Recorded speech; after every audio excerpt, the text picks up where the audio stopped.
Big boss nominations promo అయితే వచ్చింది. చాలామంది నేను కామెంట్స్లో చూస్తున్నాను, చాలా ప్రోమోస్ కింద గట్రా చూస్తుంటే ఏమన్నా అంటే యస్మి ఈ వీక్ ఎంతమంది ఎలిమినేట్ అవుదాం అనుకుంటున్నారు. బట్ రియాలిటీ చెప్తున్నాను, యస్మి కానీ ఎలిమినేట్ అయితే బిగ్ బాస్ 8 లేరు. ఎందుకంటే యస్మి అండ్ మణికంఠ, సోనియా వీళ్ళ ముగ్గురు ఎక్కువ కంటెంట్ ఇచ్చింది, గొడవలు రాగడం ఇదే కదా బిగ్ బాస్ సీజన్కి స్పైసీగా.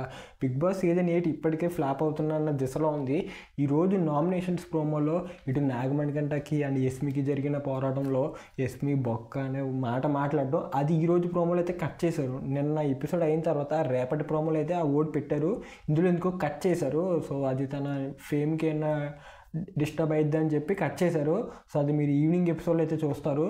సో యస్మి ఒకరు, సోనియా, నాగమణికంఠ వీళ్ళందరూ ఉండాలి, సీత ఒకరు, వీళ్ళందరూ ఉంటేనే గేమ్ ఇంకా బాగుంటుంది. ఎందుకంటే ఇప్పటికే సీజన్ 8 ఫ్లాప్ అయింది అన్న దాంట్లోనే కొంచెం ఎక్కువ ఉంది. బట్ 6 బిలియన్ వ్యూయింగ్ మినిట్స్ ఇవంతా జస్ట్ ప్రమోషనల్ స్టంట్ మాత్రమే. సో సీజన్ వచ్చేసరికి సీజన్ 7 అంత హిట్ అయితే లేదు ఇప్పుడు ప్రస్తుతానికి. మరి తర్వాత ఏమన్నా పుంజుకుంటుందా, వైల్డ్ కార్డ్ ఎంట్రీలు ఉంటాయన్నది తెలియాలి. బట్ యస్మి అయితే ఖచ్చితంగా ఉంటుందండి, టాప్ 6-7 వరకు ఉంటుంది మ్యాక్సిమం. అంటే తను బాగా ప్రొవోక్ చేసి రెచ్చగొడుతుంది నాగమణికంటనే. సో ఈరోజు ఎపిసోడ్ అయితే నామినేషన్స్ వేరే లెవెల్ ఉన్నాయి. అసలు నాగమణికంట ఇద్దరిని నామినేట్ చేశాడు, పృథ్వీని, యస్మిని.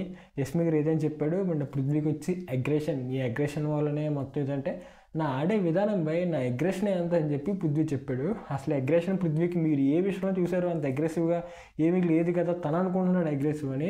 బట్ అగ్రెషన్ అయితే ఇప్పుడు తను ఆడిన గేమ్లో గట్టిగా అగ్రెసివ్ అయ్యాడు, గట్టిగా స్టాండ్ తీసుకున్నాడు, గట్టిగా మాట్లాడాడు అన్నది అయితే ఏం లేదు. సో ఇది నేను చెప్పాలనుకున్నది. సో నాగమణికంఠ రైటా, యస్మి రైటా, ఎవరో కింద కామెంట్ చేయండి.